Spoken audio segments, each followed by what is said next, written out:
बदायूं में वक्फ की संपत्तियों को उम्मीद पोर्टल पर दर्ज करने के लिए फखरे। अहमद शोभी ने बदायूं की जनता के लिए 2 हेल्प डेस्क का आज उद्घाटन किया।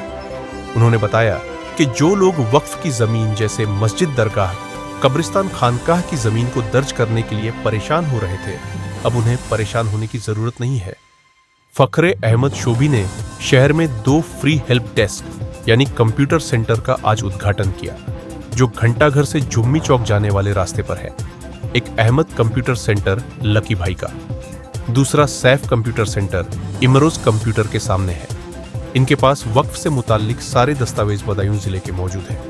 किसी को भी कहीं कोई परेशानी आती है तो वह इन कंप्यूटर सेंटर पर जाकर रजिस्ट्रेशन करा सकता है। ऐसा है कि जैसा सब आपको मालूम होना चाहिए, जो नया गवर्नमेंट वक्फ एक्ट आया है, उन्होंने एक पोर्टल बनाया है जिस पर उनका मकसद ये है कि वक्फ की कोई भी प्रॉपर्टी, छोटी बड़ी जितनी भी है, और उसकी प्रॉपर्टी की स्थिति क्या है, वो किसी के अवैध कब्जे में है या वो किराए पर है, उसकी चौहद्दी क्या है, उसकी डिटेल क्या है, इसे दोबारा रजिस्टर्ड कराया। इससे पहले एक बार भी सरकार ने कराया था, वामसी सर्वे होता पोर्टल, उस पर कराया था, मगर सरकार ने नए एक्ट के तहत उम्मीद पोर्टल पर सब वक्त की प्रॉपर्टी को दर्ज होना मैंडेटरी कर लिया है। तो ये जिम्मेदारी है हर आदमी को अपने इलाके की मस्जिद, कब्रिस्तान, मदरसा, दरगाह, इमाम बाड़े, इन सब को उस पोर्टल पर दर्ज कराए और प्रॉपर्टी की पूरी चौहद्दी, उस कमेटी की, उसकी प्रॉपर्टी कौन देखभाल करता है, उन सब का नाम दर्ज होना ज़रूरी है। सर, जिनके कागज़ सर नहीं हो उनका क्या होगा? सर, ऐसा है कि सबके कागज़ मौजूद हैं, शुरू में लोगों ने देखा नहीं, लोगों का अंदाज़ा नहीं है।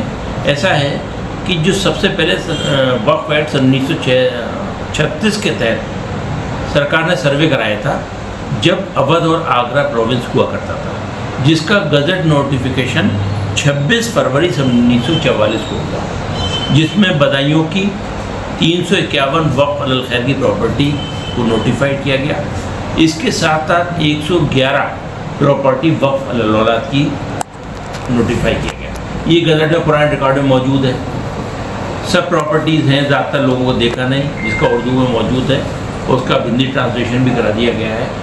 दूसरा, सरकार ने फिर सर्वे कराया, जो सन 1980 के बाद सर्वे शुरू हुआ, जिसका गजट नोटिफिकेशन जो है वो 6 दिसंबर सन 1986 को हुआ। जो पहले सरकार ने 351 प्रॉपर्टी को ज़िले के वक्फ अलल खैर की नोटिफाई करी चुकी थी, 111 प्रॉपर्टी वक्फ अलल औलाद की नोटिफाई कर चुकी। उसके बाद फर्दर जो प्रॉपर्टी उसमें रह गई थी, पहले नहीं आ पाई थी किसी कारणवश, उनका पूरा सुनकर, मुकदमा उसका सर्वे कराकर, यहाँ पर डिसीजन होकर, वो टोटल प्रॉपर्टी जिसमें गुन्नौर तहसील और तो ज़िला बदायूं में मौजूद थी, उसका नोटिफिकेशन दोबारा हुआ, जिसका नोटिफिकेशन 6 दिसंबर 1986 को हुआ। इसमें वक्फ की 1899 प्रॉपर्टीज़ को शामिल किया, बदायूं ज़िले बदायूं की, जिसमें तहसील की, गुन्नौर की मिला 1899 प्रॉपर्टी है, जिसमें कुछ प्रॉपर्टी वक्फ अलल औलाद भी है। उसके बाद वक्फ का नंबर शुरू होता है, तो वो बात को लोगों ने अपने आप खुद वक्फ बोर्ड में जाकर दर्ज कराया है। इसका ज़िला डीएमओ के पास भी पूरा रिकॉर्ड है, मौजूद है। और उसके साथ साथ इसीलिए क्योंकि प्रॉपर्टीज़ काफ़ी हैं, लोगों को दिक्कत ना आए, परेशानी ना हो, इसलिए हेल्प डेस्क खुलवाया जा रहा है। मैंने यहाँ पर 2 हेल्प डेस्क खुलवाए हैं घंटाघर के नज़द, बिल्कुल। एक लकी साहब हैं जो डॉक्टर इसाक तबीब के सामने है, और दूसरा मस्जिद सत्तार बख्शा के बराबर है, सैफ कादरी साहब। ये दोनों लोग दरगाह का, मस्जिद का, मदरसों का, कब्रिस्तान का निःशुल्क यहाँ पर रजिस्टर करेंगे। उम्मीद पोर्टल पर पूरा रजिस्ट्रेशन होगा